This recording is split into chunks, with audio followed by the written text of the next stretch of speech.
दशा माता की 8वीं कहानी।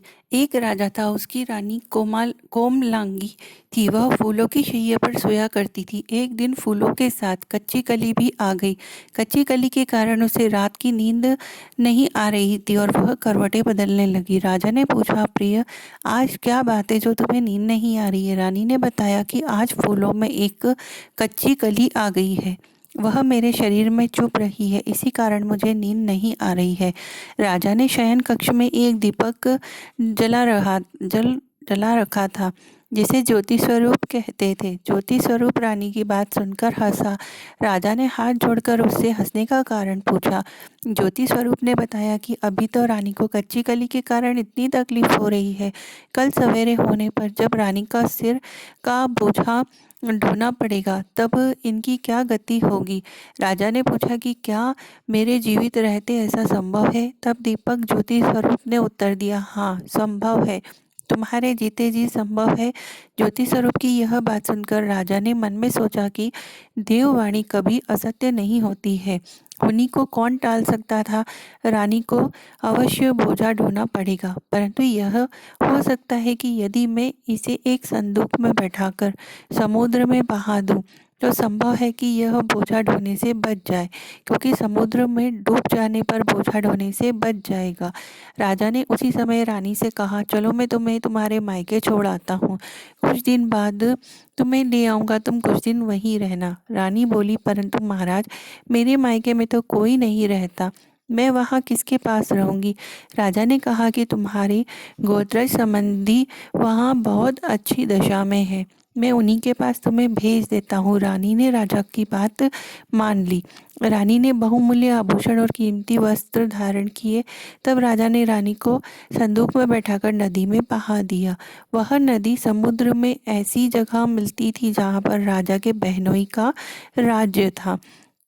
समुद्र में से मोती निकालने का ठेका राजा के बहनोई ने ले रखा था। वह संदूक बहता बहता जब राजा के बहनोई के इलाके में पहुंचा, तो उसने मल्लाहों को आज्ञा देकर संदूक को समुद्र से बाहर निकलवा लिया। संदूक को उसने अपने महल के शयन कक्ष में भिजवा दिया और आदेश दिया कि मेरे पहुंचने तक इसे कोई नहीं खोले। राजा का बहनोई, जो उस जगह का स्वयं राजा था, उसने शयन कक्ष में संदूक के पहुंचते ही रानी को पता चला कि इस संदूक को राजा ने समुद्र में पाया है, तो वह फौरन शयन कक्ष में आई। उसने पहरेदारों को हटा दिया और कहा, रानी ने संदूक को खोल लिया। उसे संदूक के अंदर 16 श्रृंगार की एक स्वर्ग सुंदरी मिली।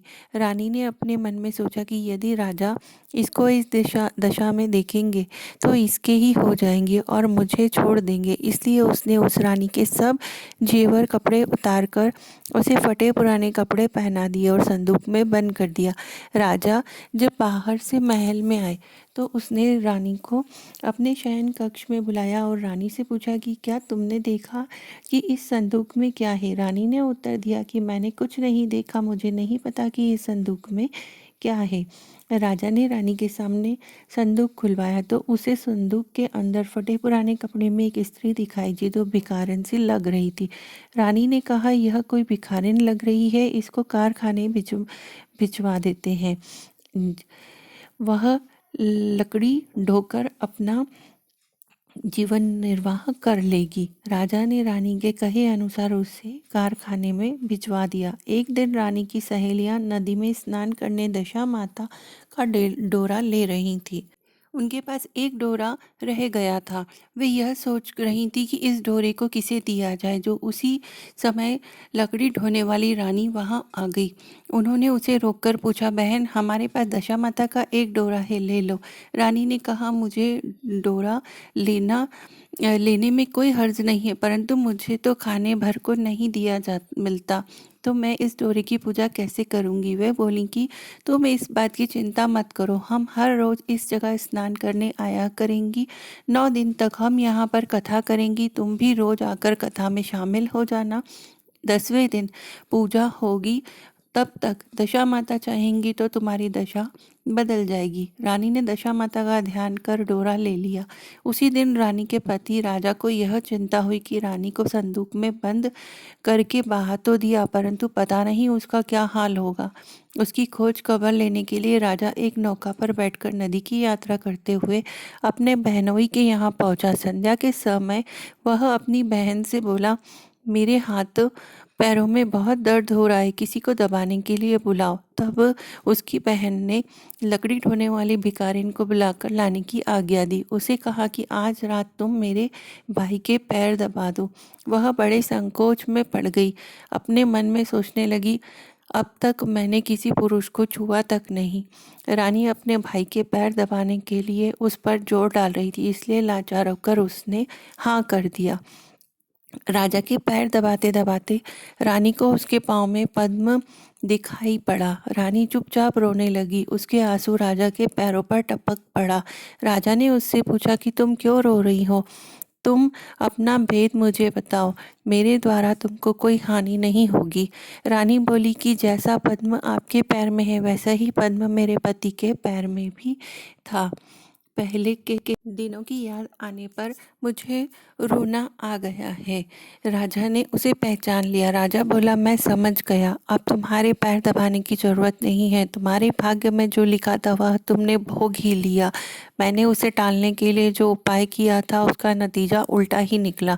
तुम्हें मेरे जीते जी लकड़ियां ढोनी पड़ी। सवेरा हुआ परंतु अतिथि राजा सोकर नहीं उठा और न पैर दबाने वाली दासी ही कमरे से बाहर निकली। राजा की बहन को चिंता होने लगी। थोड़ी देर बाद दासी कमरे से बाहर निकली और कारखाने में काम करने चली गई।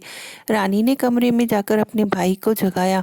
उसका भाई बोला, मेरी तबीयत ठीक नहीं है, मेरा सिर दर्द कर रहा है, मैं भी आराम करना चाहता हूँ, मेरा मन भी बहुत व्याकुल हो रहा है। रानी ने पूछा कि आखिर बात क्या है, कुछ तो बताओ। तो राजा ने कहा, बड़ी शर्म की बात है, मैंने तुम्हारी भाभी को जानबूझकर संदूक में बिठाकर तुम्हारे पास इसलिए भेजा था कि इसे यहाँ आराम से रखा जाएगा, परंतु उसे तो यहाँ लकड़ियाँ ढोनी पड़ रही हैं। तुमने सारे गहने कपड़े उतार कर उसे रास्ते में भिखारिन बना दिया। उसकी बहन बोली, मैंने उसे नहीं पहचाना। उसने दासियों को भेजकर उसे चुपचाप अपने पास बुलाया। उसके आने पर बहन ने अपनी भाभी से काफ़ी माफ़ी मांगी और पैर पकड़ लिए। कुछ दिनों तक अपनी बहन और बहनोई के घर में रहकर रानी को साथ लेकर राजधानी में लौट आया। रानी ने अपने महल में पहुंचकर सुहागिनों को न्योता भेजा। बड़े धूमधाम से दशा माता के डोरे की पूजा की और नगर में ढिंडोरा पिटवाया गया कि आज से अमीर गरीब सब दशा माता का डोरा लिया करें और श्रद्धापूर्वक पूजा किया करें। जिसके पास पूजन पारण के लिए धन की कमी हो वह महल से ले जाया करें। जिस प्रकार रानी के दिन दशा माता ने फेरे वैसे ही वह सब की दशा को ठीक करे। जय हो दशा माता की।